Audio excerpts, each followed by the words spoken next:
What's up, ladies and gentlemen? It's Brendan and I'm BManX45 and today we're coming at you with another video. We have our battle report update for the Digimon TCG regionals, the Play TCG regionals that just happened yesterday. This is the first regionals of the Wave 2 kit, as well as the first regionals of the BT16 format.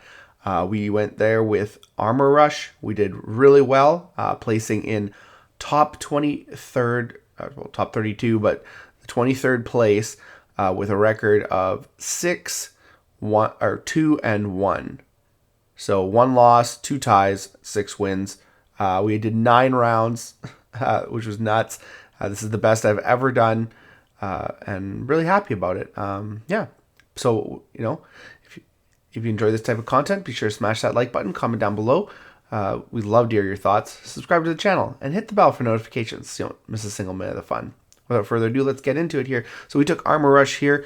As you can see, we did the Demi Vs for the eggs and the Bukamons.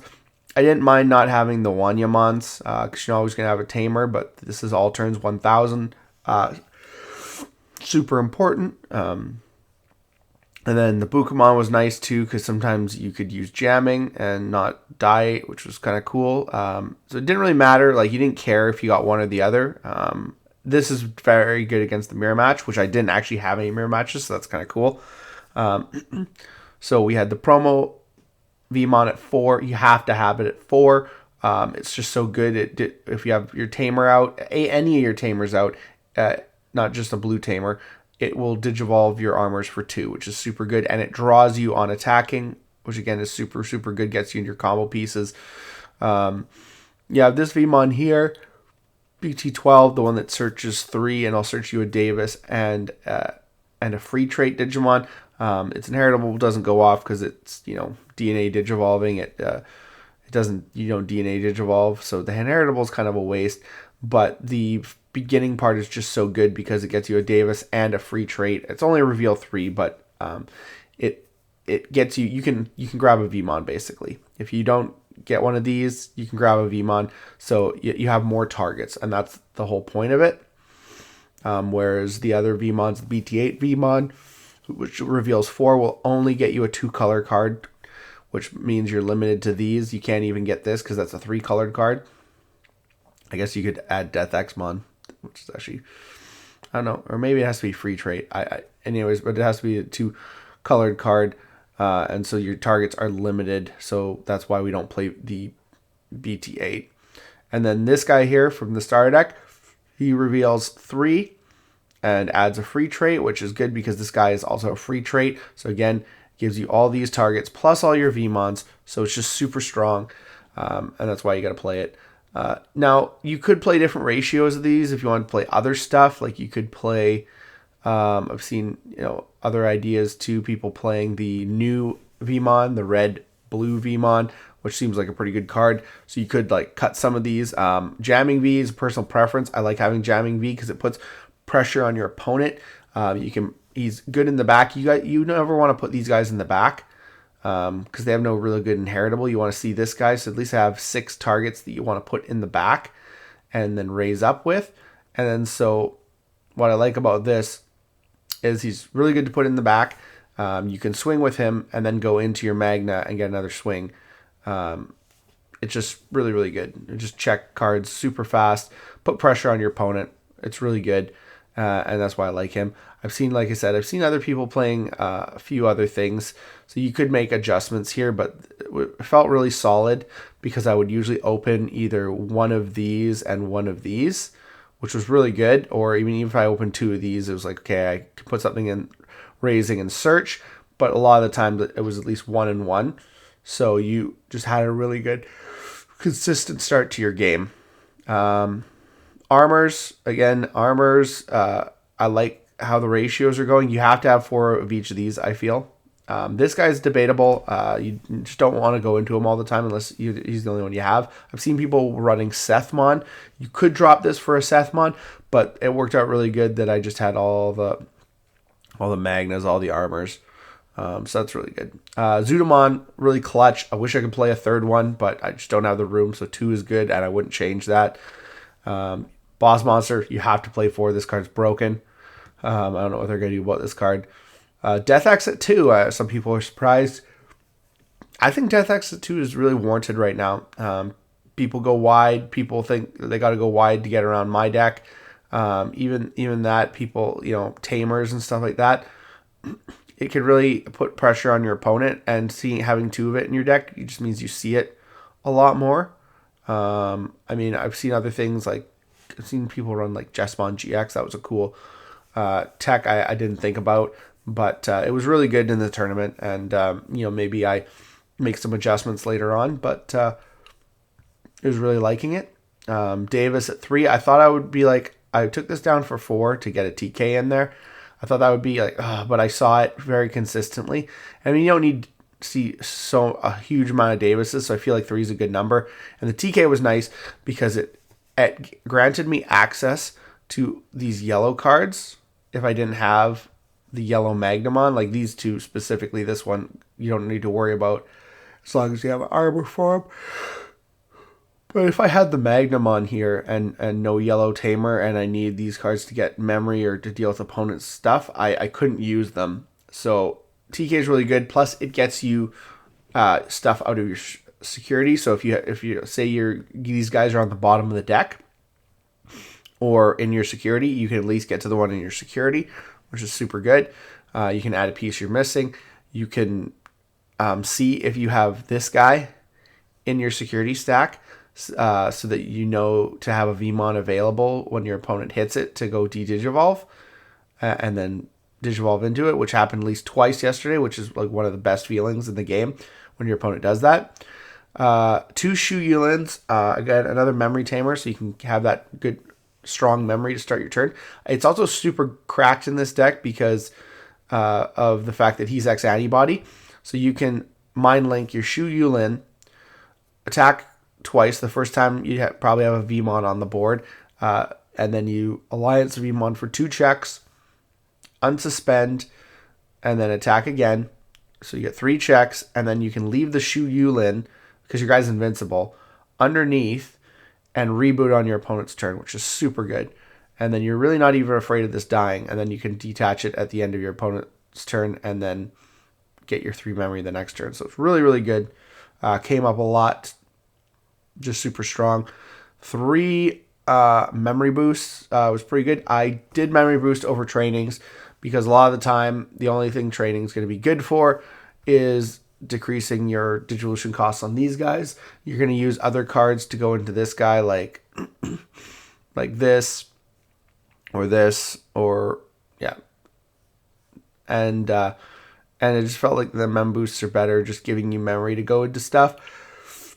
Also thought, excuse me, it's early in the morning. I also thought that trainings are a little bit more situational in this deck because I do have a ton of cards that are not blue.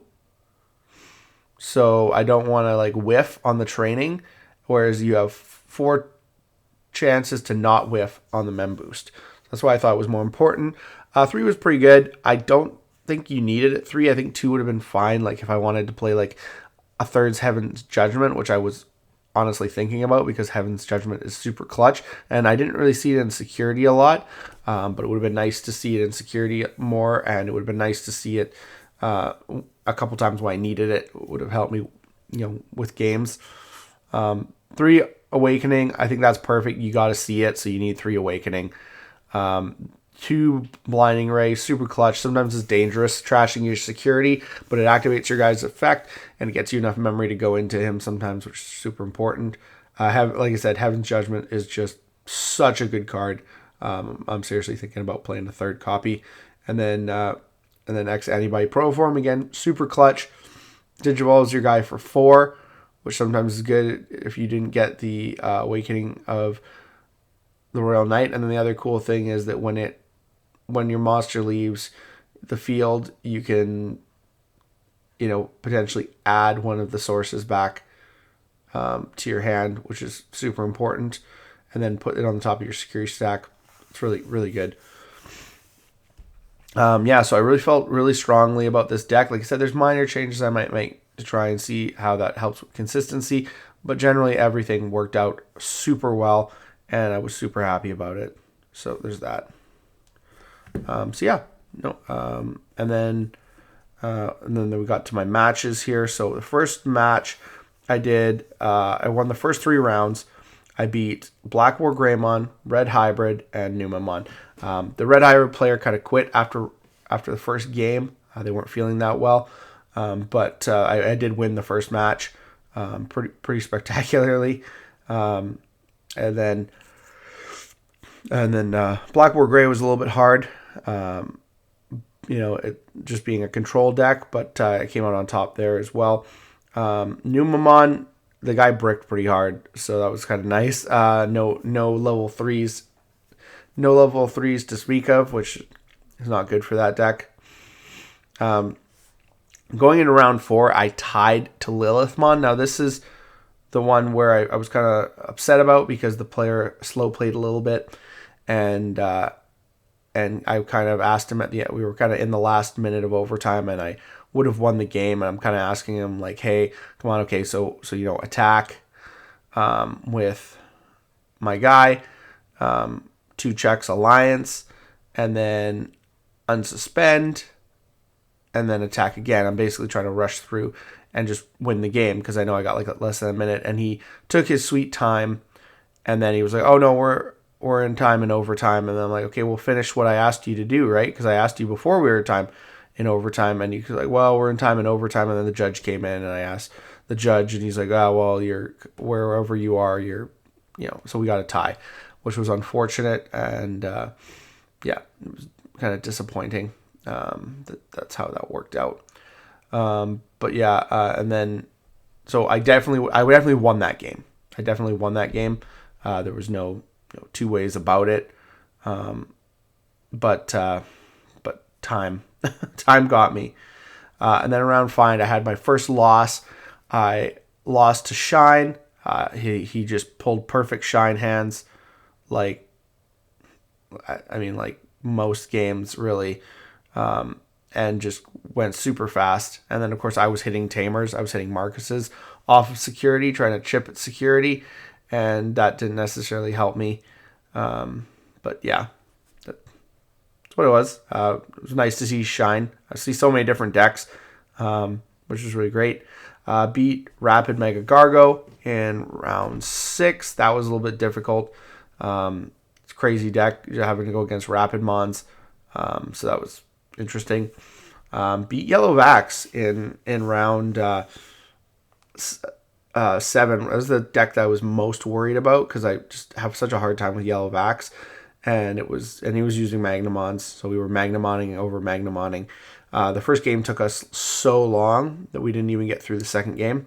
We went into time in the second game. He probably would have won that second game had we got finished. I